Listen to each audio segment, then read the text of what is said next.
Saya akan membahas apa yang harus kalian lakukan di usia 20-30 tahun. Saya sendiri juga berada di usia segitu, dan ini yang akan saya sarankan pada kalian, itu adalah apa yang saya lakukan juga dalam hidup saya. Jadi saya di sini nggak sekedar memberikan saran, tapi saya pun juga melakukannya. Jadi jika kalian berusia 20-30 tahun, maka dengarkanlah apa yang akan saya ucapkan pada kalian ini. Yang pertama, build your mind. Ambillah pendidikan setinggi mungkin yang kalian bisa. Maksimalkan proses pembentukan karakter, mental, dan intelektual kalian. Tingkatkan literasi pengetahuan kalian dalam hidup ini. Dimana pada saat kalian memasuki dunia kerja, kompetisi itu keras sekali. Dan itu membutuhkan intelektual yang tinggi. Kalian membutuhkan literasi yang banyak untuk menghadapi banyak orang di sana. Jika kalian tidak mengupgrade pola pikir kalian ya, kalian cuma berpikir sekolah sampai di situ aja, lalu kuliah, setelah lulus S1 cukup, terus langsung masuk dunia kerja dan gak mau belajar lagi. Kalian akan kalah dengan orang yang sudah belajar, tapi dia memutuskan untuk terus-menerus belajar. Kenapa? Teknologi ini selalu upgrade terus, selalu muncul hal baru di kemudian hari. Kita harus beradaptasi untuk terus berkembang ya. Jadi,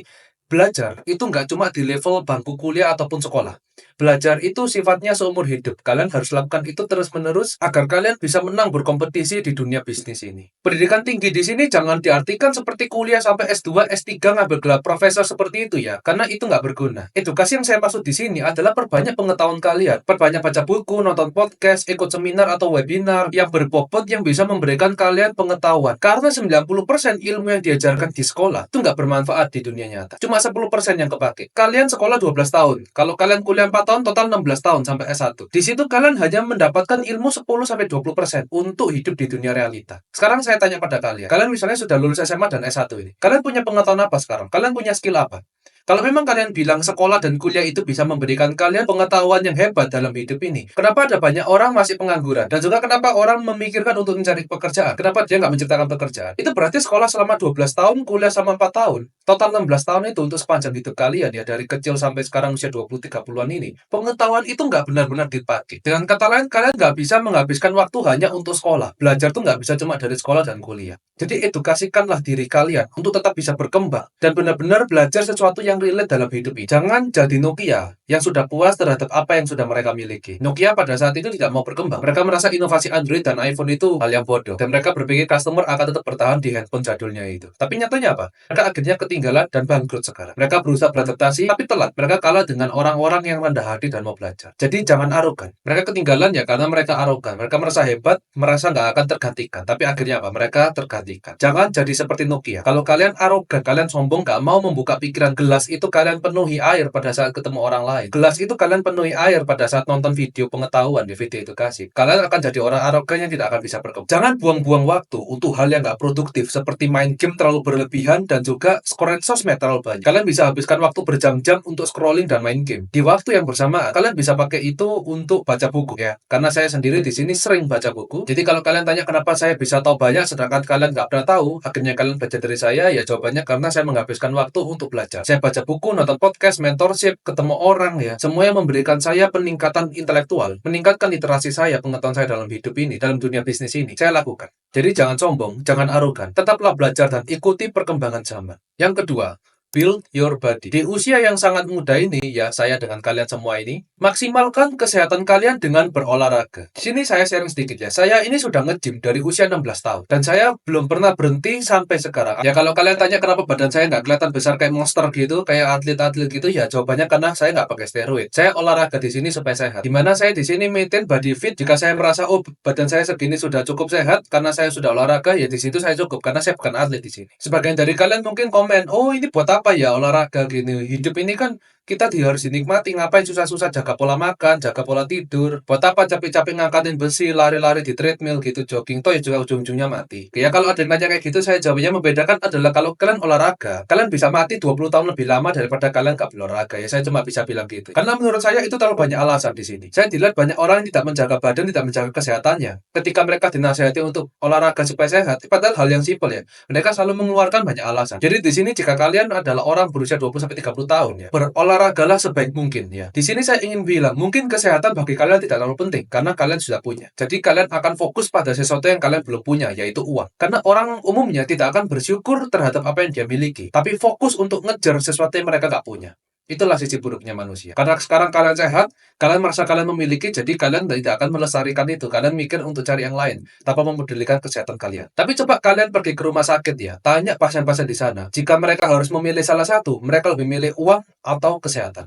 Saya berani jamin mereka tidak akan memilih uang. Karena apa? Mereka tahu betapa berharganya kesehatan ketika mereka sudah kehilangan. Jadi untuk kalian semua yang saat ini masih sehat, lestarikan itu. Jangan sampai kalian kehilangan baru kalian menyesal di kemudian hari. Dan satu-satunya cara untuk melestarikan kesehatan ya berolahraga. Kalian pergi ke gym dan olahraga di sana. Simple sebenarnya. Yang susah adalah membentuk konsisten dan dedikasi dalam diri. Bisa nggak disiplin? Kalau kalian nggak bisa disiplin, ya siap-siap aja. Suatu saat kalian akan jadi pasien rumah sakit yang mengidap penyakit tertentu karena makan berlebihan dan tidak pernah berolahraga. Jadi bentuk badan kalian yang bagus, walaupun nggak perlu kayak atlet, tapi setidaknya in a good shape. Jangan sampai jadi gendut atau obesitas, karena itu melambangkan kerakusan dan keserakahan. Itu kelihatan banget kalau kalian itu adalah orang yang paling males ya sedunia. Karena orang hanya bisa dikatakan males dan serakah kalau dia memiliki badan yang gendut. Badan itu output yang bisa dilihat dari karakter kepribadian kalian. Belajar kontrol diri, belajar disiplin dan konsisten, jaga kesehatan kalian. Karena pada saat kalian memiliki fisik yang sehat, kalian akan melahirkan mental yang kuat. Yang ketiga, build your business. Tidak ada satupun orang kaya yang sukses dari kerja ikut orang. Yang disebut karyawan adalah orang-orang yang tidak akan pernah bisa sukses dalam hidupnya. Percayalah, ucapan mereka tentang jabatan yang fantastis, gaji yang naik, dapat tunjangan, fasilitas rumah, mobil dari kantor, dari perusahaan itu adalah strategi mereka untuk mempertahankan kalian, agar kalian tetap bekerja bagi mereka dan menjadi budak di perusahaan mereka. Karena mereka tahu, pada saat kalian resign atau kehilangan kalian mulai disadarkan tentang realita ini. Perusahaan itu akan merasa kehilangan value dalam perusahaan. Coba kalian pikir, jika perusahaan takut kehilangan kalian, ada something yang perusahaan lihat di dalam diri kalian. Karena umumnya kalau misalnya kalian nggak punya value, kalian mau resign pun juga perusahaan nggak peduli. Atau bahkan kalian dipecat gitu karena nggak punya value. Tapi kenapa kalian dipertahankan? Sampai naik gaji, tunjangan, ditawari benefit-benefit segala macam. Ada prinsip pay to win ya. Jadi kalau kalian mendapatkan sesuatu, kalian telah memberikan sesuatu bagi orang lain. Jadi kalau kalian ditawarkan benefit, kalian sudah memberikan value yang besar bagi perusahaan. Coba kalian pikir, kalian bisa memberikan value bagi perusahaan. Kenapa kok nggak kalian memberikan value bagi diri sendiri? Oh, terus habis ini ada yang bilang, oh itu beda. Kita kerja ikut orang tuh karena kita butuh kepastian ya. Itu kalau bisnis sendiri tuh nggak gampang. Bisnis nggak segampang yang kamu pikirkan. Bisnis itu susah apa gitu. Itu cuma mental pengecut yang mencari alasan lain supaya mereka tetap bisa nyaman di zona yang mereka saat ini milih. Jadi karena sudah kerja ikut orang, dapat kepastian gitu, akhirnya mereka merasa, oh itu semua yang ditawari bisnis itu semua palsu, itu bohong gitu. Gak akan benar, gak akan bisa sukses gitu. Yang benar tuh kerja ikut orang, mereka kan mengeluarkan 100 alasan seolah-olah bahwa mereka benar. Padahal dari awal ya, kalian dari awal memutuskan jadi karyawan, itu sudah pilihan yang salah. Saya bilang, itu pilihan yang salah. Jika kalian menentang ucapan saya dan bilang, oh enggak, jadi karyawan itu pilihan. Semua orang boleh milih jadi karyawan dan pengusaha. Karena bagi kehidupan ini, ekonomi diciptakan seimbang. Kalau ada pengusaha, nggak ada karyawan, gimana kehidupan mereka? Kalau kalian beralasan seperti itu, ilmu kalian masih pendek. Ilmu kalian masih kecil. Karena nggak ada orang pintar menjadi karyawan itu nggak ada. Nggak ada. Saya percaya bahwa setiap orang itu memiliki talenta di dalam dirinya masing-masing. Hanya saja ada yang berambisi untuk menjadikan itu nyata. Dan ada juga yang mengubur itu dalam-dalam karena merasa tidak realistis. Ingat satu hal ini ya. Menjadi pengusaha belum tentu bisa sukses. Tapi menjadi karyawan sudah pasti tidak akan pernah bisa sukses. Di usia muda kalian itu masih punya kesempatan yang begitu luas. Ada banyak peluang yang menunggu kalian. Yang menentukan keberuntungan itu akan tiba ke kalian atau tidak adalah keberanian kalian dalam mengambil resiko. Jika kalian takut, maka beruntunglah saya. Karena kompetisi di pasar akan semakin sedikit. Kan kalian nggak berani jadi pebisnis. Kalian nggak mau bisnis, jadi saya di sini nggak akan punya banyak kompetisi. Semakin sedikit persaingan di pasar ya, jadi saya bisa potong kiri, potong kanan, dan langsung jadi market leader. Tinggal sikat para kompetitor-kompetitor kerucu yang mentalnya lemah itu, yang takut resiko, baru bisnis sebentar lalu nggak berani berkembang gitu. Lalu saya akan jadi top dalam satu industri. Karena nggak ada pesaing. Pesaingnya juga mental-mentalnya lemah semua. Mental karyawan semua. Jadi untuk jadi sukses, bagi saya akan gampang ya. Jadi di Indonesia ini kalau mau jadi pemimpin pasar tuh gampang sebenarnya. Karena apa? Mental kalian. Saya tidak bersaing dengan orang-orang seperti kalian kan. Semua orang memilih untuk jadi karyawan, semua orang bermental kecil. Gampang sekali saya tinggal senggol, lalu saya menduduki posisi satu. Beda dengan luar negeri. Persaingannya lebih keras ya kalau internasional. Tapi kalau lokal gini, kayaknya menguasai Indonesia gampang deh. Saya jadi top industri, lalu kalian jadi karyawan saya aja gitu. Saya akan gaji kalian UMR untuk seumur hidup. Lalu kalian dikejar cicilan, biaya listrik, air tiap akhir bulan mikir, cicilan mobil, cicilan rumah, retres gitu muter gitu. Ya kan? Kalian kelamar aja di tempat saya gitu. Ya enak kan, saya bisa monopoli ya, nggak punya pesaing lah, gampang untuk nyikat semua orang kan. Bangunlah sebuah bisnis, ciptakan value di masyarakat ini, dan carilah keberuntungan kalian. Kesuksesan akan datang bagi mereka yang mendekatkan diri kepadanya, dan kekayaan akan tiba bagi mereka yang tahu cara mendapatkan. Yang keempat, build your network. Ada quotes yang mengatakan, your network is your net worth.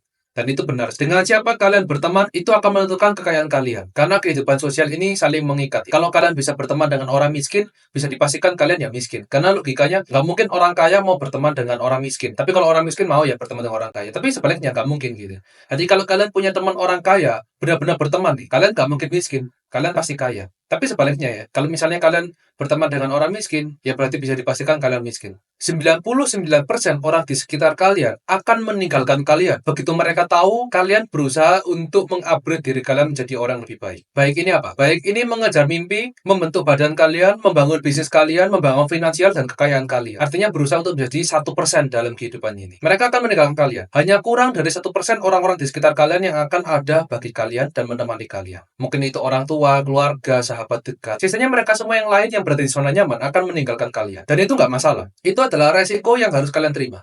Kalian harus keluar dari zona nyaman. Lagi pula, kehilangan mereka 99% tadi itu merupakan filterisasi. Dan dari situ kalian bisa tahu siapa saja orang-orang yang nggak suka ngelihat orang lain bangkit. Jadi di situ bisa kelihatan ya bahwa itu adalah orang-orang yang toksik. Mereka adalah orang-orang yang akan iri dan dengki pada saat kalian sudah sukses nanti. Karena kalian belum sukses saja kalian sudah dijauhi kok. Waktu kalian sudah berjuang aja kalian dijauhi. Apalagi kalian sudah sukses nanti. Mereka adalah bibit-bibit orang toksik yang akan mengganggu kalian di masa depan. Jadi pada saat mereka pergi dari hidup kalian, kenapa kalian pusingin? Kalian harusnya berterima kasih. Kalian gak perlu milih siapa aja yang harus kalian jauhin, tapi mereka sudah jauhin kalian sendiri. Mana orang-orang sampah yang harus kita jauhi? Bangunlah network kalian dengan orang-orang baru yang benar-benar memiliki mental yang bagus. Tinggalkan orang-orang yang di level bawah itu yang di sekitar kalian. Berangkatlah untuk naik ke atas. Karena di sana banyak orang-orang hebat yang mendukung kalian untuk menjadi sukses. Itu banyak. Dan mereka adalah orang-orang kaya, Pak. Saya ya, seumur hidup nggak pernah nemu orang kaya yang tidak ingin melihat orang lain sukses. Tidak ada. Orang yang tidak ingin melihat kalian berkembang, itu adalah orang miskin. 100%. Ini bukan 99%, ini 100%. Karena dari awal mereka miskin karena mentalnya mereka lah yang miskin. Mental iri, dengki, dan penuh keegoisan. Jadi ketika ada orang lain ingin berkembang, oh ini ingin berkembang ini, oh ini kita boikot aja, ini kita jauhin, dimusuhin lain. Jadi saya nggak akan kaget ada orang kaya, ada orang miskin itu kenapa? Dari mentalnya sudah kelihatan. You are broke for a reason. Jadi kalau kalian miskin, ya ada yang salah berarti sama pola pikir kalian. Di lingkungan sekolah, kita cuma dapat kesempatan untuk berteman dengan orang-orang di sekitar kita. Di lingkungan kita, di kota kita. Orang-orang seumuran mungkin dari latar belakang keluarga dan budaya yang kurang lebih hampir sama lah. Jumlahnya nggak lebih dari 1.000 orang. Itu pun kalau kalian kenal semua angkatan di satu sekolah kalian ya. Lalu di level kuliah, ini lebih tinggi. Kalian bisa kenal sampai 10.000 orang kalau kampus-kampus besar gitu. Itu pun juga kalau kalian kenal sama semua fakultas, semua jurusan. Tapi levelnya lebih tinggi. Kalian bisa bertemu dengan orang-orang dari latar belakang keluarga dan budaya yang berbeda. Karena kalau kuliah itu banyak sekali anak rantau dari luar pulau, atau mungkin kalian yang merantau keluar pulau. Kalian bisa ketemu dengan orang-orang dari berbagai kalangan dan dari berbagai budaya berbeda. Nah, di dunia nyata, tepatnya di dunia bisnis, kalian akan melihat banyak orang-orang hebat di luar sana. Mata kalian akan terbukakan begitu kalian mengenal mereka. Kalian akan jadi paham bagaimana dunia ini bekerja. Jadi jangan persempit hubungan kalian. Jangan melihat bahwa hubungan ini cuma dari orang-orang di sekitar kalian. Karena semakin hari, hidup kalian akan semakin berat. Tantangan yang akan kalian hadapi semakin besar. Kompetisi yang terjadi di pasar akan semakin keras. Kalian nggak akan lagi ketemu dengan orang-orang yang di level sekolah. Kalian juga nggak akan lagi ketemu dengan orang-orang yang di level kuliah. Ada pepatah yang mengatakan, mereka yang jauh dari kehidupan sosial, jauh dari uang. Karena uang itu berasal dari hubungan sosial, hubungan dari transaksi ekonomi antara individu satu dengan individu yang lain. Semakin besar kalian menjalin relasi dengan orang lain, semakin besar juga peluang kalian untuk menjadi sukses. Yang kelima, build your relationship. Di usia 20-30 tahunan, itu waktunya kalian untuk membangun hubungan ya. Bangunlah hubungan dengan lawan jenis, PDKT, dan pacaran. Yang tujuannya nanti untuk menikah. Itu harus kalian lakukan, tapi dengan syarat lakukanlah di waktu yang tepat. Jangan dilakukan waktu kalian masih SMA. Kalau kalian pacaran di usia remaja itu, lalu terjadi hamil di luar nikah. Karena pada saat kalian bisa membangun bisnis, kalian bisa membangun relasi, bisa membangun kekayaan, hidup kalian jadi hancur karena kalian terpaksa berumah tangga. Muncul tanggung jawab yang kalian tidak butuhkan. Tanggung jawab itu levelnya ada banyak. Kalau saya sendiri mengartikan tanggung jawab di usia saya yang sekarang adalah meningkatkan kekayaan saya, meningkatkan literasi intelektual saya, meningkatkan relasi saya dengan orang lain, meningkatkan financial capital saya. Bukan bertanggung jawab untuk gendong bayi, terus ngurusi pasangan. Enggak. Walaupun kalau sekarang ini saya bisa-bisa aja. Tapi saya nggak memilih itu. Karena masih banyak visi besar yang ingin saya capai dalam hidup. Kecuali kalau kalian sudah merasa sudah 30 ke atas gitu, sudah kepingin untuk menikah, ya nggak apa-apa silakan. Tapi jangan sampai kalian melakukan itu di waktu yang belum tepat. Ibarat kalian tunas nih ya, masih baru biji tanam. Kalian buru-buru pengen tumbuh cabai, belum saatnya. Itu akan menghancurkan hidup kalian. Jangan bilang kalian, oh nanti kita masih bisa nyoba lagi. Kalau kalian sudah menikah, ya kalian jadi orang tua. Tanggung jawab kalian itu 90% pada keluarga kalian. Ya pada anak kalian, pada pasangan kalian. Kalian gak akan bisa melakukan sama seperti yang saya lakukan di sini. Kalian gak bisa berpikir mau belajar, baca buku, mau fokus meningkatin literasi, bangun kekayaan, nanti setting ini, mau bangun bisnis gitu. Gak bisa. Nggak bisa. Kesempatan kalian itu sudah kalian putus duluan. Jadi menikah dan berkeluarga di waktu yang belum tepat, itu memutus kesempatan terbesar kalian, ya. Kesempatan keemasan terbesar kalian, di mana kalian belum saatnya untuk menikah dan berkeluarga. Kalian ambil itu, ya kehilangan sudah kesempatan itu. Saya jadi kehilangan kompetisi lagi jadinya di sini. Artinya kalau kalian semua ngelakuin, wah enak nih, saya nggak punya kompetitor. Musuh-musuh saya lagi sibuk ngurusin anak. Saya sibuk ngurusin bisnis, ngurusin kekayaan, ngurusin relasi dengan orang lain. Itu teman saya malah sibuk ngurusin anak. Ya, jadi saya nggak akan nganggap dia kompetisi lah. Kan enak kan buat saya berarti kalau gitu. Usia 20 sampai 30 tahun itu sudah saat. Karena membangun hubungan dan mencari pasangan yang cocok untuk menikah itu tidaklah mudah. Banyak sekali pertimbangan yang harus kalian lakukan. Yang akhirnya membuat kalian harus pacaran bertahun-tahun dulu sebelum mengambil keputusan untuk menikah. Hubungan ini penting. Pasangan adalah orang yang akan menentukan kehidupan kalian. Pasangan adalah orang yang juga akan menentukan bisnis kalian ini bisa berhasil atau enggak. Pasangan ini juga yang akan menentukan keuangan kalian itu sehat atau tidak. Dan pasangan adalah orang yang akan memberikan kalian keturunan di masa depan. Jadi concern. Pilihlah pasangan yang tepat. Salah pilih pasangan sama saja dengan menghancurkan calon keluarga kalian di masa yang akan datang. Yang keenam, ini yang paling terakhir dan paling penting ya. Build your wealth. Jadi jika semua sudah kalian lakukan, mulai dari baca buku, jalin relasi dengan orang lain, bangun bisnis, bangun hubungan, bentuk badan. Yang terakhir adalah meningkatkan kekayaan kalian. Mereka yang mengatakan uang tidak membawa kebahagiaan adalah orang paling goblok sedunia. Dan mereka yang mengatakan uang tidak dibawa mati adalah orang paling egois sedunia. Uang memang tidak dibawa mati. Tapi pada saat kita mati sekalipun, untuk mengubur diri kita, beli peti mati, itu butuh uang. Jadi kenapa kalian berpikir hidup ini tidak mencari uang? Kalau kalian mati aja butuh uang, berarti kalian hidup sudah pasti butuh uang. Uang adalah kekuatan yang bisa memberikan kalian kapasitas besar dalam hidup. Semakin banyak uang, semakin besar kapasitas yang kalian miliki. Uang itu benda mati ya. Dia bisa digunakan untuk hal baik dan juga untuk hal buruk. Jika ada orang yang menyalahgunakan uang yang mereka miliki untuk menyakiti orang lain, jangan salahkan uangnya, tapi salahkanlah orangnya. Karena uang itu benda mati. Jadi kalau kalian bilang uang itu bisa membuat orang melakukan kejahatan, saya di sini akan katakan, kekurangan akan uang, itulah penyebab kejahatan. Coba kalian lihat berita di mana-mana. Kriminal terjadi karena apa? Kejahatan pencurian itu karena apa? Apa karena mereka kaya, jadi karena mereka nganggur terus nyuri gitu? Lalu kalian coba lihat charity-charity donasi yang dilakukan oleh orang kaya. Kalau kalian bilang kekayaan itu bikin orang jadi jahat, coba kalian lihat mereka semua. Kelebihan akan uang adalah sumber dari kemakmuran. Itu yang benar. Jangan jadi orang munafik. Jangan berlindung di balik agama. Nanti sudah ditentukan takdir, terus hidup ini sudah jalani aja. Jangan berpikir seperti itu. Itu mental pengecut. Kalian sebenarnya bukan menyerahkan hal itu pada yang di atas. Kalian pengecut dan takut untuk berjuang. Jadi kalian menggunakan agama sebagai suatu alasan. Jangan jadi orang yang naif. Di usia yang muda ini, usia di mana tubuh kita ini berada di dalam fit-fitnya ya. Kondisi fisik paling bugar ya. Bangunlah kekayaan sebesar mungkin yang kalian bisa. Bangunlah sebuah bisnis. Berjuanglah di dalam hidup ini. Berkaryalah di dalam hidup ini. Jika kalian tahu suatu saat kalian akan mati, kenapa kalian hidup takut ngambil resiko? Ujung-ujungnya kalian juga akan mati. Kalian berjuang, kalian mati. Kalian nggak berjuang, kalian mati. Ujung-ujungnya outputnya sama, mati. Pilih mana? Ingat ya, hidup ini singkat. Saya pun juga nggak lama di dunia ini. Tapi selama saya hidup, saya akan tunjukkan pada kalian apa saja yang akan saya perjuangkan. Lalu saya juga akan melihat kalian semua. Akhir kata dari saya, jangan berusaha jadi orang lain. Fokuslah pada diri kalian sendiri.